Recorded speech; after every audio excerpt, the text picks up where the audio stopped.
मुलायम सिंह जी थे, उनसे बड़ा लीडर इस सदी में पैदा ही नहीं हुआ। प्राइमरी के शिक्षक से इतना ताकतवर इंसान, जब तक जिंदा था तब तक दिल्ली उसके कब्जे में थी, अपने ही पार्टी बनाया, खुद ही मुख्यमंत्री बन गया यूपी जैसे प्रदेश में। मानव के जीवन की जो सबसे महत्वपूर्ण चीज है वो है एजुकेशन। ये दुनिया की सबसे वाहियात पढ़ाई है, परसेंटेज वाली, क्योंकि ये डिप्रेशन का शिकार कराती है लोगों को, इसीलिए पढ़ाई आपके लिए जहर बन गई थी। अब तुम्हें जो पढ़ना है वो किसी चीज की यूटिलिटी के लिए पढ़ना है, अब परसेंटेज के लिए नहीं पढ़ना है।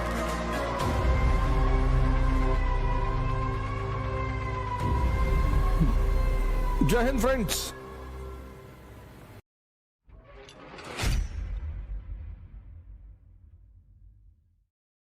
अरे एक से एक लीडर है यार, इस कंट्री में लीडरों की कमी है। अभी मुलायम सिंह जी थे, उनसे बड़ा लीडर इस सदी में पैदा ही नहीं हुआ। प्राइमरी के शिक्षक से इतना ताकतवर इंसान, प्राइमरी के शिक्षक, बहुत तो उनसे चिढ़े भी है सब लोग, तुमसे खुश भी नहीं रहेंगे। तुम्हारे माँ बाप में से एक ही तुमसे खुश रहेगा। खुश तो तुम सबको कर ही नहीं पाओगे दुनिया में, लेकिन उस आदमी की अचीवमेंट, जब तक जिंदा था तब तक दिल्ली उसके कब्जे में थी, अपने ही पार्टी बनाया, खुद ही मुख्यमंत्री बन गया यूपी जैसे प्रदेश में। 92 में समाजवादी बनाई, 93 में समाजवादी पार्टी के सीएम।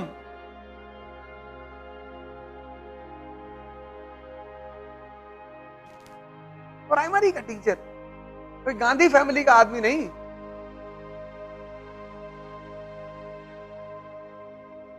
लेकिन जब सम्मान मिलता है तब आदमी को बहुत जागरूक रहना चाहिए।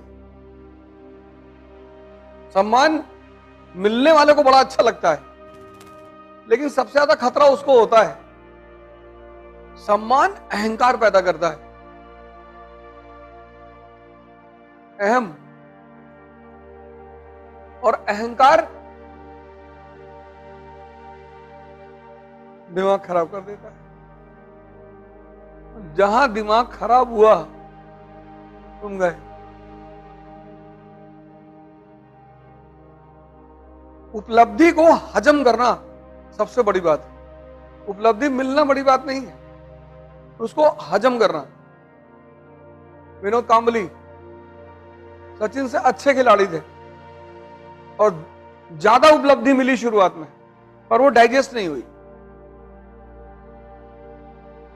जब सर पे चढ़ जाती है बहुत परेशान करती है। शराब तो कम परेशान करती, वो ज्यादा करती। कुछ लोगों को तुम देखोगी, उपलब्धि मिल गई तो चलने का अंदाज बदल गया, बात करने का अंदाज बदल गया। ऐसे खड़े हैं बाजार में तो तुमको देख के लग जाता है कि देखो इसका दिमाग खराब हो रहा है। चलो भगवान आपको तरक्की दे। मानव के जीवन की जो सबसे महत्वपूर्ण चीज है वो है एजुकेशन। बशर्ते एजुकेशन एनलाइटनमेंट के लिए हो, एम्प्लॉयमेंट के लिए ना हो। इस बात को मैं बार बार बोलता हूं। एजुकेशन, एम्प्लॉयमेंट तो बहुत छोटी चीज है, दिलाई देगी।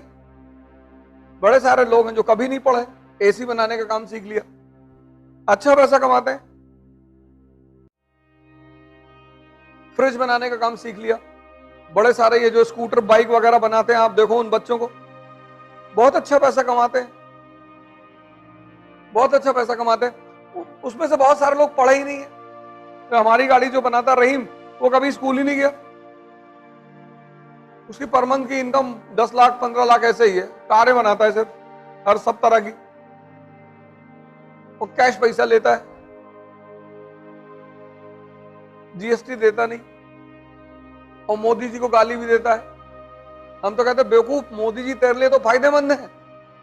और क्यों?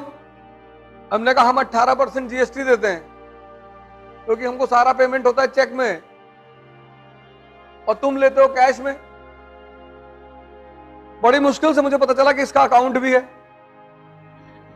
पहले के भैया मेरा कोई अकाउंट नहीं, भैया खाता खोला ही नहीं। फिर भी उसका लड़का मिल गया मुझे।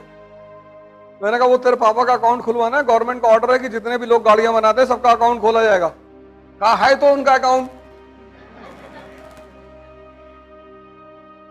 मैं कैसे? हम लोग की स्कूल फीस चेक में ही जमा होती है।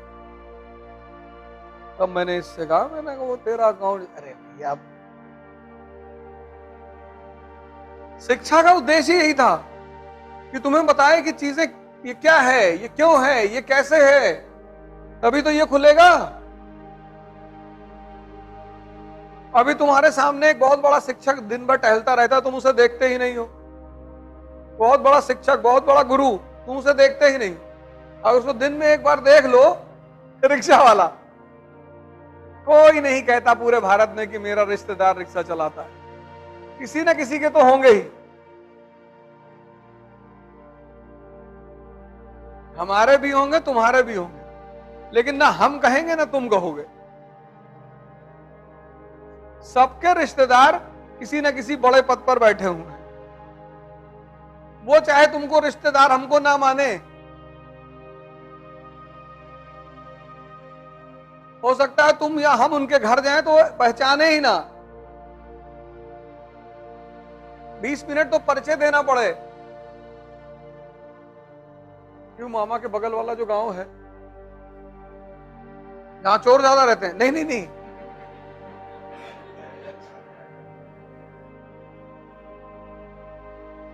मानवीय प्रवृत्ति है ये मानवीय प्रवृत्ति है।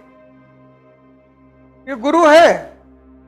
किसी एक रिक्शा वाले की फोटो खींच के रख लो, जब पढ़ने का मन ना कहे तो उसको देख लिया करो।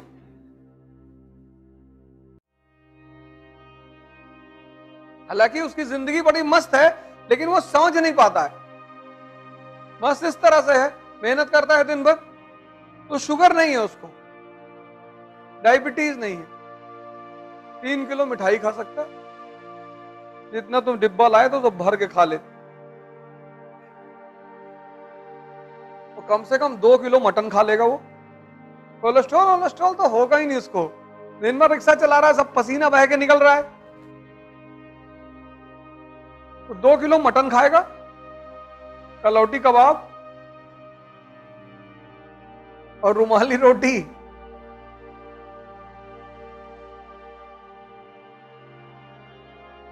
और कानपुर में एक से एक बिरयानी वाले हैं, लेकिन उसको इस बात की खुशी नहीं है, उसको दुख है कि मेरे पास पैसा नहीं।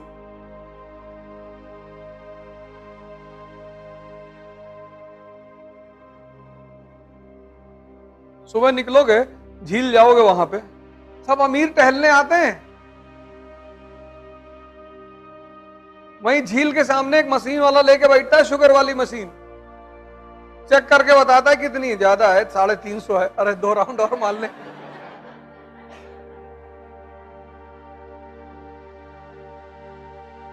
वहां तुमको कोई मजदूर नहीं मिलेगा, वहां तुमको कोई रिक्शा वाला नहीं मिलेगा, मिलेगा ही नहीं। तो ये जो आदमी है, इंसान, इसीलिए इसको दिमाग दिया गया कि भैया तुम किसी चीज को ऐसे मत मानो, हर चीज के पीछे एक रीजन है, उस रीजन को पता करो। कोई भी सब्जेक्ट जब आप पढ़ते हैं, आप जब स्कूल में थे तो आप किसी चीज को पढ़ते थे परसेंटेज के लिए,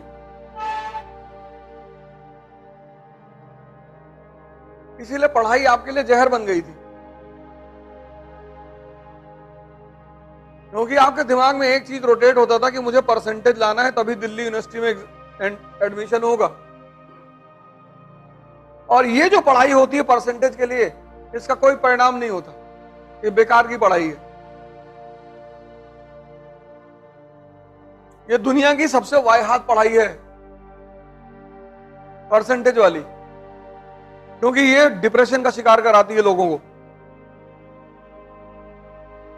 परसेंटेज, जिस देश में कंपटीशन होता है हर एग्जाम में, वहां परसेंटेज की क्या वैल्यू है? जब तुम्हें फाइनली कंपटीशन लेना ही है, SSC, banking, NDA, CDS, IAS, PCS, सब में, तो क्या मतलब है कंपटीशन से? तो परसेंटेज से क्या मतलब है? परसेंटेज का मतलब था 1960-70 में, जब परसेंटेज के आधार पर नौकरी मिलती थी। अभी उसका कोई रोल नहीं। ये जो पढ़ाई है, ये यूजलेस पढ़ाई है। इसमें आपका दिमाग ये एक्टिव नहीं हो पाता कि यार ये मैं क्यों कर रहा हूं।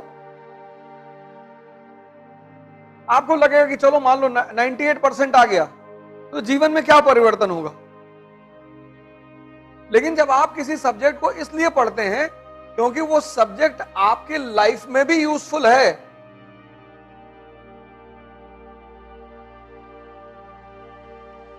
आप भारत के राजा बन गए, प्राइम मिनिस्टर, और आपने अशोक को पढ़ रखा है, तो आपको पता है कि जब अशोक भारत का राजा बना तो भारत में ब्राह्मणिज्म, बुद्धिज्म, जैनिज्म, ये 3 धर्म प्रमुख थे। भारत का फिलॉसफी है यूनिटी इन डाइवर्सिटी। अशोक ने इस डाइवर्सिटी को डील करने के लिए धम्म का सहारा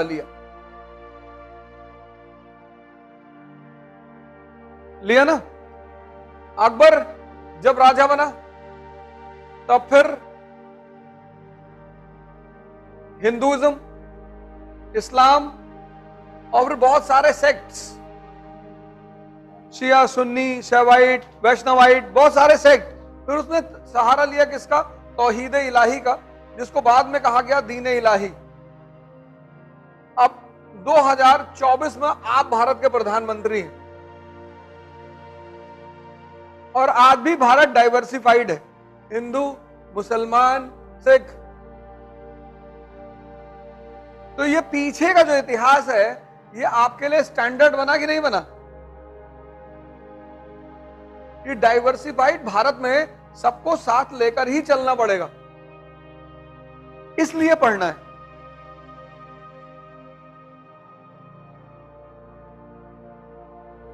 इसलिए पढ़ना है। सहारा डेजर्ट में अगर तुम पेप्सी की फैक्ट्री लगाओगी चलेगी, आइसक्रीम की फैक्ट्री लगाओगी चलेगी, चलेगी ना। लेकिन सहारा डेजर्ट में की जो कंट्रीज हैं, लीबिया वगैरह, वहां तुमने शॉल बनाने की फैक्ट्री लगा ली। लीबिया में शॉल कौन खरीदेगा?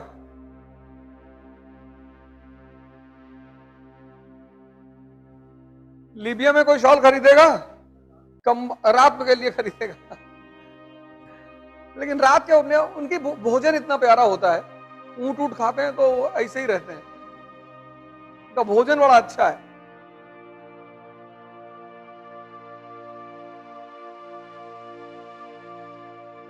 अब जहां के लोग सबसे ज्यादा कम नहाते हैं वहां सबसे ज्यादा किसकी बिक्री होगी? परफ्यूम की, इत्र की। परफ्यूम की सबसे बड़ी मार्केट है यूरोप। 4 महीने बर्फ से ढका हुआ यूरोप, कोई नहाता ही नहीं, बहुत कम तो हाथ धुलते हैं लोग,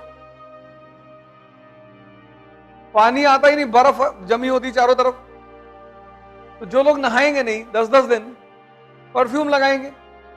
लेकिन इधर पूर्वांचल में 2 टाइम नहाते हैं, सुबह नहाते हैं, शाम को भी नहाते हैं कुछ लोग, पानी इतनी ज्यादा है। तो ये सारी बातें तुम्हें ज्योग्राफी पढ़ने से क्लियर होगा। ऐसे जैसे मैंने यहां लिखा ना मॉडर्न वर्ल्ड हिस्ट्री क्यों पढ़ें, ऐसे तुम लिखो ज्योग्राफी क्यों पढ़ें। तो ज्योग्राफी 2 पार्ट में डिवाइडेड है, फिजिकल ज्योग्राफी, ह्यूमन ज्योग्राफी। तो तुम्हें समझाएगी कि इकोनॉमी और ज्योग्राफी का कितना गहरा संबंध है। फिर इकोनॉमी क्यों पढ़ें? अब तुमने इकोनॉमी पढ़ लिया, अब बिहार की जो पॉलिसीज तुम्हें बनानी है, यूपी की बनानी है, पंजाब की बनानी है, तो उनके इकोनॉमिक स्ट्रक्चर पे तो पॉलिसी बनाओगे। तो अब किसी चीज को परसेंटेज के लिए नहीं पढ़ना है, आप किसी चीज को उसकी यूटिलिटी के लिए पढ़ना है कि इसकी उपयोगिता क्या है, ये मुझे पढ़ने के बाद कितना काम आएगा। देखो यूपी में, बिहार में, इस वक्त लगभग पूरे भारत में जातिवाद, कास्टिज्म बहुत तेजी से बढ़ रहा है।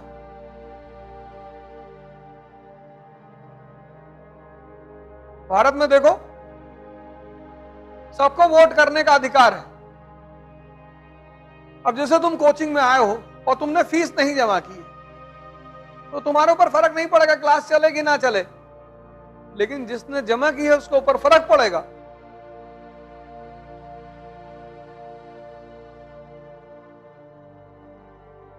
तो भारत की बहुसंख्यक जनता अभी नहीं जानती कि वोट किस लिए दिया जाता है, वोट किसके लिए दिया जाता है, जानती ही नहीं। जब जानती ही नहीं किस लिए दिया जाता है, किसके लिए दिया जाता है, तो 500 रुपया उसको बहुत बड़ा लगता है।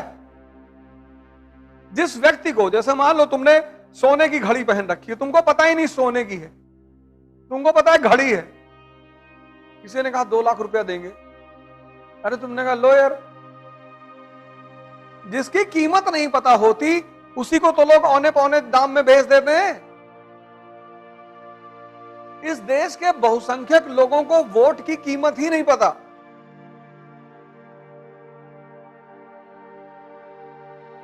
तो एक बोतल 500 रुपए में दे दी, ले जाओ। औरत ने कहा तुम्हारा तो फायदा हो गया, हम काहे करें। उसको भी साड़ी पकड़ा दिए ले जाके, वो भी दे आई।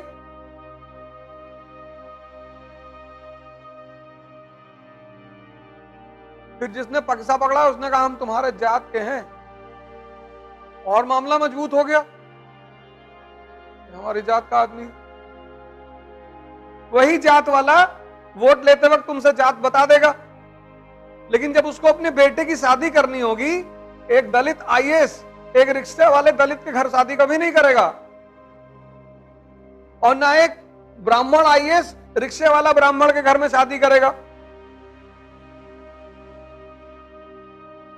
तो इस देश की जो जनसंख्या है बहुसंख्यक, उसको पता ही नहीं चीजें क्या है, क्यों है, कैसे है, तभी तो उसका विकास नहीं हो रहा है। व्यवस्था में कोई कमी नहीं है। मैंने कहा ना, हमारी शिक्षा प्रणाली ने सिर्फ परसेंटेज को लेकर पढ़ाया बच्चों को। पढ़ लो, आईआईटी क्वालिफाई कर लो, मेडिकल क्वालिफाई कर लो, बस नौकरी कर लो, तुम्हारी शादी हो जाए। उससे बड़ा दुनिया में इस देश में कोई सपना ही नहीं है। ऐसे हर आदमी सिर्फ शादी करने के लिए पैदा ही हुआ है। इस देश में जो सबसे बड़ी उपलब्धि है वो है शादी। माँ बाप कहते हैं कि भैया तो तुम्हारी शादी कर दें किसी तरह।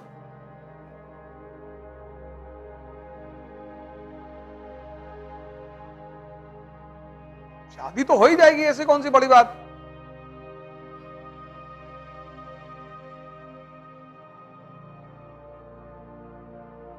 उससे बाहर निकलो। शिक्षा का जो मूल उद्देश्य है उसको पहचानो, दिमाग को जिंदा करना। और एक जिंदा दिमाग डॉक्टर बनेगा, आईएएस बनेगा, इंजीनियर बनेगा, मंत्री बनेगा, सब बनेगा। वो सिर्फ नौकरी करने के लिए पैदा नहीं हुआ है। उसको मजा आएगा वो साइंटिस्ट बनेगा, उसको मजा आएगा वो राइटर बनेगा।